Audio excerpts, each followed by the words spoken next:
Hello friend, welcome this class इंसानस pro biology. तो जैसा कि आपको पता है कि हम लोग आईसीएमआर के बायो स्टैटिस्टिक्स की तैयारी कर रहे हैं और बायो स्टैटिस्टिक्स में हम पीवाईक्यू को डिस्कस कर रहे हैं।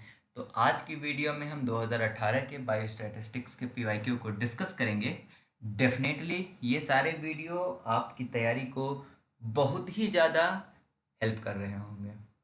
तो अगर अभी तक आपने नहीं देखा है बाकी वीडियोस तो वो जाके देखिए। बायो स्टैटिस्टिक्स के हमने अभी तक 19, 20, 21 और 22 का सेपरेट नहीं है। जो पीवाईक्यू मैंने डिस्कस करा था उसी में है। तो आपको 40 से 50 वाले वीडियो देखने होंगे, क्योंकि 10 क्वेश्चन 40 से 50 वाला जो है बायो स्टैटिस्टिक्स का आता है। एक वीडियो कल और आएगा आईसीएमआर 2018 का, जिसमें थोड़े क्वेश्चंस और होंगे। देन आफ्टर हम लोग बायो स्टैटिस्टिक्स की तैयारी करने के लिए कुछ वीडियो, 4 या 5 वीडियो डालेंगे। मतलब टोटल आपके पास 100 क्वेश्चंस के आपके पास एक अच्छा सा सेट हो जाएगा जो कि बायो स्टैटिस्टिक्स से बिलोंग करता है। और यह क्वेश्चंस आपको, ये सारे जो वीडियो हैं, जो सारे क्वेश्चंस हैं, वो आपकी तैयारी को चार चांद लगा देगा। तो चलिए इस वीडियो को हम देखते हैं, इस क्वेश्चन को हम देखते हैं। बहुत ही इजी क्वेश्चन है। अब ये जितने भी क्वेश्चन है वो कहीं ना कहीं हमारे ही चैनल पे पढ़ाए गए कंसेप्ट से रिपीट हो रहे हैं। यहाँ पे इन्होंने बोला है the variance of a data set is a 2.25। पहली बात, वेरिएंस को हम दिखाते कैसे हैं? तो वेरिएंस को हम सिग्मा स्क्वायर से रिप्रेजेंट करते हैं। सिग्मा स्क्वायर दे रखा 2.25। if we multiply each data value by 2, अगर हम यहाँ पे अज्यूम करें कि x प्राइम इक्वल टू, अगर ओरिजिनली आपके पास x i है तो 2 से मल्टीप्लाई करने के बाद ये आपका हो जाएगा 2xi। ये हो जाएगा। जब हम डेटा की वैल्यू को x मान रहे हैं तो हम कहेंगे x bar is the mean. एक हमारे एक जो कोई वीडियो है उसमें मैंने आपको बताया है कि जब हम हर एक डेटा को 2 से मल्टीप्लाई करते हैं, जब हम हर एक डेटा को 2 से मल्टीप्लाई करते हैं तो मीन भी 2 से मल्टीप्लाई हो जाएगा। Mean is also multiplied by the constant value that is 2। मतलब यहाँ पे आपका 2x बार होगा। अगर हम आपसे ये कहे कि सिग्मा स्क्वायर डैश का फार्मूला क्या होगा, तो द फार्मूला ऑफ, यहाँ पे हम आपको सिग्मा स्क्वायर की फार्मूला लिख के बताते हैं। सिग्मा स्क्वायर का फार्मूला होता है 1/n sigma x mean minus का x अपॉन, मतलब होल स्क्वायर। ये होता है फार्मूला। चलिए यहाँ पे हम वैल्यू पुट करते हैं। Sigma square prime equal to 1/n sigma x bar prime minus x prime का होल स्क्वायर। अब यहां से हम निकालेंगे 1/n, that is the sigma. x bar sigma, x bar sigma 2 x bar है, और सिग्मा डैश, तो x dash equal to 2x है होल स्क्वायर। अब हम इसमें और देखेंगे 1/n। इस 2 और 2 को अगर हम कॉमन ले ले तो 2 की पावर 2, और उसके बाद आएगा x बार माइनस x का होल स्क्वायर। 2 की power 2 equal to 4, 1/n x bar minus x का होल स्क्वायर। आप ये सोच रहे हो कि सर क्या आप लंबा चौड़ा बता रहे हो, ये मैं इसलिए बता रहा हूँ कि आपको समझ में आ जाए क्वेश्चन को हम करते कैसे हैं। पेपर में आपको हर एक स्टेप करने की जरूरत है, आप यहीं से 2 × 2⁴ कर सकते हो, बट हम आपको क्या बता रहे हैं, स्टेप बाय स्टेप कैसे करते हैं। अब हम यहाँ पे क्या करेंगे, दैट इज अ 4, और यहाँ पे हो जाएगा ये that is a sigma square की वैल्यू। अब आपको पता होना चाहिए, क्वेश्चन देखिए क्या है, the standard deviation will be, standard deviation जो होता है वो आपका रूट अंडर ये होता है, रूट अंडर वेरिएंस होता है। तो अगर आपसे यहाँ पे पूछे स्टैंडर्ड डेविएशन, तो स्टैंडर्ड डेविएशन होता है root under variance, means 4 sigma square. तो 4 जो है वो हो जाएगा 2, और सिग्मा स्क्वायर मीन्स सिग्मा क्या आपके पास, सिग्मा स्क्वायर है 2.25 मीन्स 2, 125 का होता है 1.5, 15 टू ज़ा 30 मीन्स 3 जो होगा स्टैंडर्ड डेविएशन होगा। ये तरीका था जिसके थ्रू आप क्वेश्चन को सोल्व कर सकते हो, बट आप इसे शॉर्टकट में कैसे कर सकते हो हमको बताया दें। किसी भी डेटा सेट को अगर हम 2 से मल्टीप्लाई करते हैं, किसी भी डेटा सेट को अगर हम 2 से मल्टीप्लाई करते हैं तो उसका वेरिएंस जो है वो 4 से मल्टीप्लाई हो जाता है, और जितने भी कांस्टेंट वैल्यू से हम मल्टीप्लाई करेंगे उसी कांस्टेंट वैल्यू से हम स्टैंडर्ड डेविएशन को भी मल्टीप्लाई करेंगे। इन दैट केस अगर हम डायरेक्ट यहाँ पे स्टैंडर्ड डेविएशन पता करें तो स्टैंडर्ड डेविएशन एस डी की वैल्यू जो है आपकी आएगी रूट अंडर सिग्मा स्क्वायर, और रूट अंडर सिग्मा स्क्वायर आएगा 2.25, और ये 2.25 का आएगा 1.5। that is the standard deviation in original condition, and we will multiply with the two constant value, then the new standard deviation is just multiplied by the 2 means 3. So you go with this also, but if you forget about this concepts then you go with this protocols। इस protocol से, इस तरीके से, ये method से आप बिल्कुल सही आंसर तक पहुंच सकते हो। इसके बाद यहाँ पे पूछा है in the normally distributed population, अगर नॉर्मली डिस्ट्रीब्यूटेड पॉपुलेशन है, मतलब मान लीजिए कि कुछ ग्राफ इस तरह से होगा, सॉरी ग्राफ अच्छा नहीं बना, इसे बनाते हैं। ग्राफ कुछ इस तरह से हो सकता है,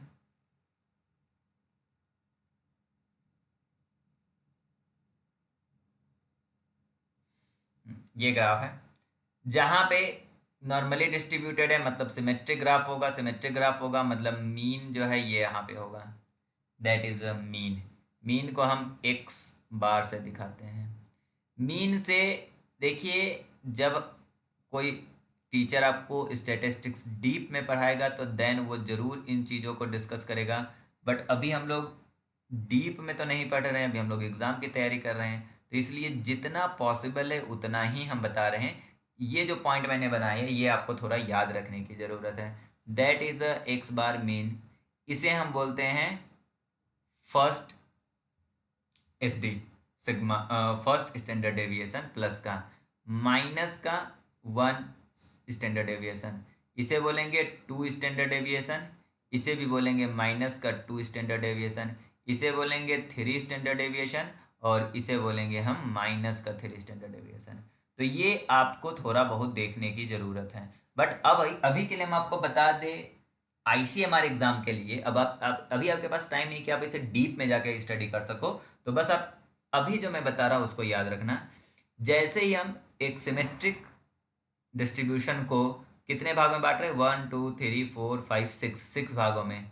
डेफिनेटली ये क्वेश्चन एक और भी कहीं जगह पूछा गया है जहाँ पे मैंने एक्सप्लेन करा था, आई थिंक DVT में पूछा गया था कि इस पार्ट में पढ़ने की प्रोबेबिलिटी कितना है, तो 1/6, क्योंकि इसमें पढ़ने की 1 है तो 6।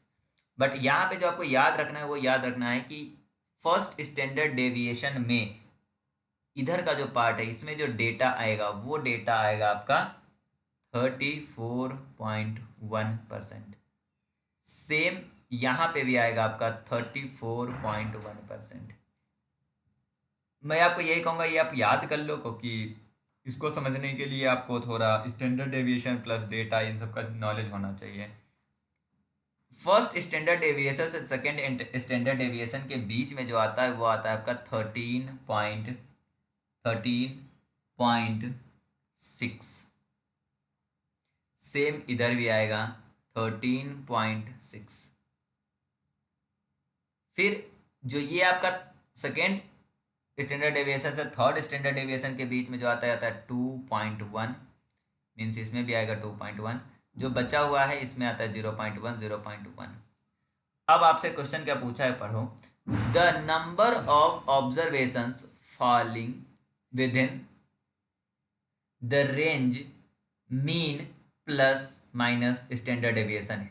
अगर प्लस माइनस स्टैंडर्ड डेविएशन दिया है मतलब यहाँ पे एक स्टैंडर्ड डेविएशन की बात हो रही है। चलो इससे हम पता लगाते हैं। मीन प्लस माइनस 1 सिग्मा, मतलब यहां से यहां और यहां के बीच में कितने आपके पास हैं। तो जब इन दोनों को आप ऐड करोगे तो आपका आएगा 34.1 मल्टीप्लाई बाई 2 मीन्स 2 1 जा 2, 4 2 जा 8 और 3 2 जा 6, 68.2, जिसको हम 68% रूल भी कहते हैं।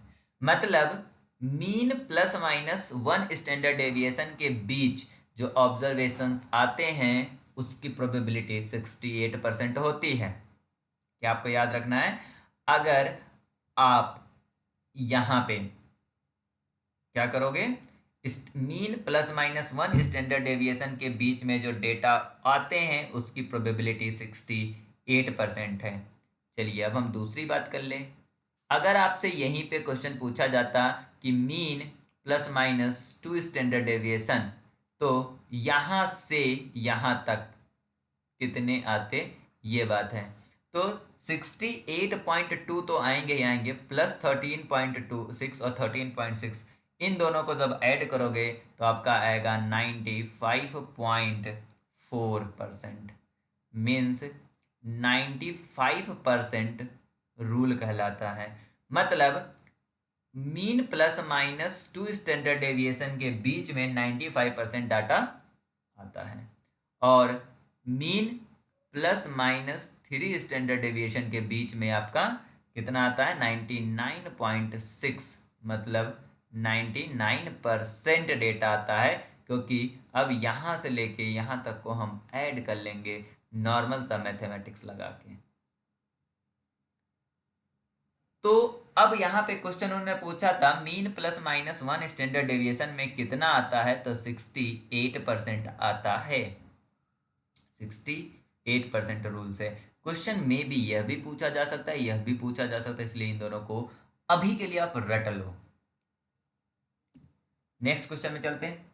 अगर आपसे कोई पूछे जियोमेट्रिक मीन को हम कैसे पता लगाते हैं, तो याद रखिएगा जियोमेट्रिक मीन जो होता है cube of the given data. Given data क्या है आपका 3, ऑब्जर्वेशन नंबर है। ऑब्जर्वेशंस का क्यूब निकाल दो, क्यूब रूट निकाल दो, तो करेक्ट जो क्यूब रूट आएगा वह आपका जियोमेट्रिक मीन होगा। तो ये हो जाएगा 3। 4 को हम लिख सकते हैं 2 इंटू 2, और 18 को लिख सकते हैं 6 इंटू 3। और देखो यहाँ पे दैट इज अ 3, इस 3 को भी यहाँ पे लिख लो। इस 6 को लिख सकते हो 3 इंटू 2 एंड देन 2 and 2। अब इसको हटाना है, यहाँ से यहाँ तक द 1 3 एंड यहाँ से यहाँ तक 2, मीन्स 3 2 जा 6। तो ज्योमेट्रिक मीन 3 2 जा 6। 6 is the correct answer for this question. देखो अभी ही मैंने 19 या 20 में ये क्वेश्चन डिस्कस किया था कि the comparing variability in different parameter. क्या यहाँ दे रखा है, पहला कंडीशन में क्या देखा, पैरामीटर क्या हमारा डिफरेंट है, मतलब डिफरेंट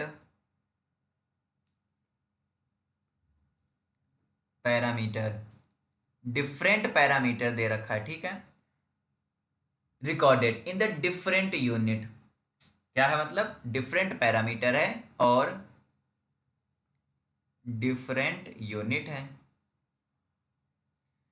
अगर डिफरेंट पैरामीटर डिफरेंट यूनिट है मतलब है कि वाइड डिफरेंस होगा, वाइड डिफरेंस होगा मीन, मीन में वाइड डिफरेंस होगा। और मैंने एक वीडियो में पहले बता रखा है कि जो भी डेटा इसको फॉलो करता है जिसमें डिफरेंट पैरामीटर डिफरेंट यूनिट और वाइड डिफरेंस इन मीन होता है, उसके लिए जो हम स्टैटिस्टिक्स यूज करते हैं उसमें हम of coefficient of variance use करते हैं। तो कोफिशिएंट ऑफ वेरिएंस यहाँ पे यूज करेंगे। The comparing the variability in a different parameter recorded in the different unit, the most appropriate measures is a coefficient of variance. अगर video पसंद आ रहा है तो वीडियो को लाइक कर लो, चैनल को सब्सक्राइब कर लो। तो मैं बोलता भी नहीं हूँ कि लाइक करो क्योंकि तुम लोग लाइक करते ही नहीं हो। If we wish to study the mutual interdependence between the systolic blood pressure and the blood sugar in a sample of 25%, then the type of analysis, हमें क्या पता लगाना है कि सिस्टोलिक ब्लड प्रेशर और शुगर एक दूसरे के साथ रिलेटेड है या नहीं, मतलब रिलेशनशिप एग्जिस्ट करती है या नहीं। कभी भी किसी भी चीज़ में जब हमें ये पता लगाना हो कि रिलेशनशिप एग्जिस्ट करती है और या नहीं करती है, तो ऐसे एनालिसिस में इस तरह के स्टैट्स में, इस तरह की बायोस्टैटिस्टिक्स में हम कोरिलेशन एनालिसिस करते हैं, जिसमें हम पता लगाते हैं कि एक चीज़ दूसरे के साथ कोई कोरिलेशन रखता है या नहीं रखता है। दूसरा यहाँ पे लिखा हुआ था रिग्रेशन एनालिसिस। रिग्रेशन एनालिसिस तब हम करते हैं जब हमें रिलेशनशिप दो वेरिएबल्स के बीच में बताना होता है, जिसमें से दो वेरिएबल में से एक डिपेंडेंस वेरिएबल होता है और दूसरा इंडिपेंडेंट वेरिएबल होता है। दो या दो से अधिक वेरिएबल भी यूज किया जा सकता है। अब जो दो या दो से अधिक वेरिएबल यूज कर रहे हैं उसमें से रिग्रेशन के लिए जरूरी है कि एक डिपेंडेंट होना चाहिए, दूसरा इंडिपेंडेंट वेरिएबल होना चाहिए। बट कोरिलेशन के लिए ऐसा कोई भी जरूरी नहीं है, वो सिर्फ ये पता लगाता है कि रिलेशनशिप है और नहीं है। यहाँ पे ये क्वेश्चन कितनी बार रिपीट हुआ है मुझे नहीं याद है कि मैं कितनी बार मैं बायोस्टैट्स में ही बता चुका हूँ कि वो सेंट्रल टेंडेंसी जो कि आउटलायर से कोई फर्क नहीं पड़ता, वो मीडियन या इंटरक्वार्टाइल रेंज या क्वार्टाइल वेरिएशन होता है। इसमें एक ही आंसर यहाँ पे मीडियन दे रखा है कि मीडियन जो है यही इसका करेक्ट आंसर है। मीडियन आउटलायर कंडामिनेशन से फर्क नहीं पड़ता है। इसका एक अभी नेक्स्ट स्लाइड में ही मैं इसको एक चीज और आपको बताऊंगा, डेफिनेटली आपको ये बात समझ में आ जाएगा कि क्यों मीडियन, मतलब कैसे आप इसे दिमाग में बैठा सकते हो। यहाँ पे देखो ध्यान से, यहाँ पे पूछा गया है random sample of the expenditure of 20% from the PGI, another random sample expenditure of 25% from the Fortis hospital.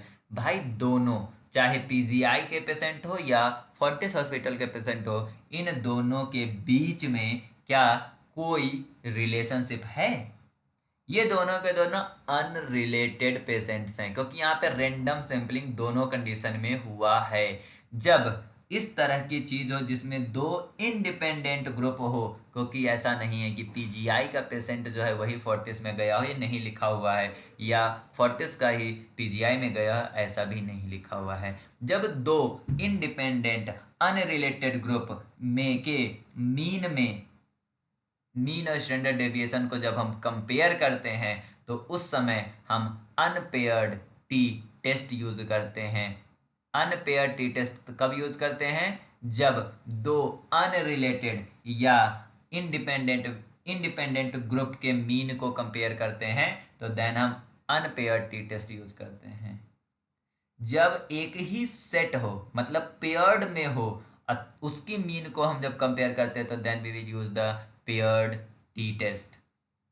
जब दो पॉपुलेशन का मीन बहुत ही ज़्यादा डिफरेंट हो और वेरिएंस जो होता है वो हमें पता हो और सैंपल साइज बहुत ज़्यादा हो। देखो कंडीशन 3 मैंने बोला, एक जेड टेस्ट के लिए, एक मीन्स आर डिफरेंट, पहला कंडीशन। दूसरा कंडीशन मैंने बोला कि वेरिएंस नोन हो, और तीसरा मैंने बोला सैंपल साइज लार्ज हो। जब ये तीन चीज फॉलो हो रहा हो जिसमें मीन बहुत ही ज़्यादा डिफरेंट हो, वेरिएंस जो है वो हमें पता हो और सैंपल साइज बहुत ही बड़ा हो, तो then we will use the Z test. Pair T test में क्या है कि हमारे पास पेयर्ड में डाटा हो, एक ही सेट में डाटा हो, तो then pair T test. Unpair T test में क्या है कि इंडिपेंडेंट या अनरिलेटेड ग्रुप के मीन को कंपेयर करते हैं तो अनपेयर्ड। यहीं पे कैंडल्स कॉन कोऑर्डिनेट्स एनालिसिस, यह जो है आपका एक नॉन पैरामेट्रिक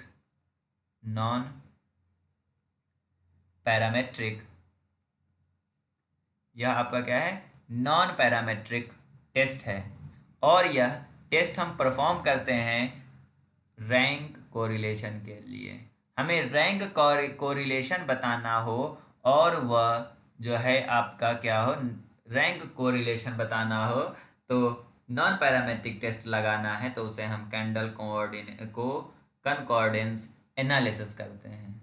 तो जेड टेस्ट कब करते हैं वो मैंने बता दिया, और उसके साथ मैंने बताया कि अनपेयर्ड कब करते हैं, पेयर्ड कब करते हैं। बट इसका करेक्ट आंसर क्या है, इसका करेक्ट आंसर है अनपेयर्ड टी टेस्ट, क्योंकि इसमें कोई भी पेशेंट एक दूसरे से रिलेटेड नहीं थे। इस क्वेश्चन में क्या आ गया, if the distribution is negatively skewed then, देखो ये भी क्वेश्चन मैंने बहुत बार डिस्कस करा है। अभी मैंने पिछले वाली स्लाइड में बताया कि यहाँ पे एक चीज मैं तुम्हें बताऊंगा, इसे बोलते हैं हम सिमेट्रिकल डेटा। सिमेट्रिकल डेटा में मीन, मीडियन और मोड तीनों इक्वल होता है। अब यहां से दो कंडीशन है। एक कंडीशन ऐसा है कि डेटा तुम्हारा कुछ इस तरह से हो जाए, और एक कंडीशन ऐसा है कि डेटा तुम्हारा इस तरह से हो जाए। जो इस तरह के डेटा होता है इसे बोलते हैं हम पॉजिटिवली स्क्यूड। देखो इसको याद कैसे रख सकते हो, पहले से मतलब यहाँ पे जाना चाहिए था, इससे पहले ही पीक आ गया। जो सबसे ज्यादा फ्रिक्वेंसी में होता है उसे बोलते हैं मोड, बीच में जो होता है उसे बोलते हैं मीडियन, जो यहाँ पे होता है मीन। अगर हमारा पॉजिटिवली स्क्यूड है तो मोड सबसे ज़्यादा होगा, फिर हमारा मीडियन होगा और फिर हमारा मीन होगा। यहीं पे अगर निगेटिवली स्क्यूड है मतलब ये यहाँ पे जाके कहीं पे मोड होगा, बीच में मीडियन होगा और यहाँ पे मोड होगा। मतलब अगर हमारा क्या है, सॉरी गलत मैं बोल गया,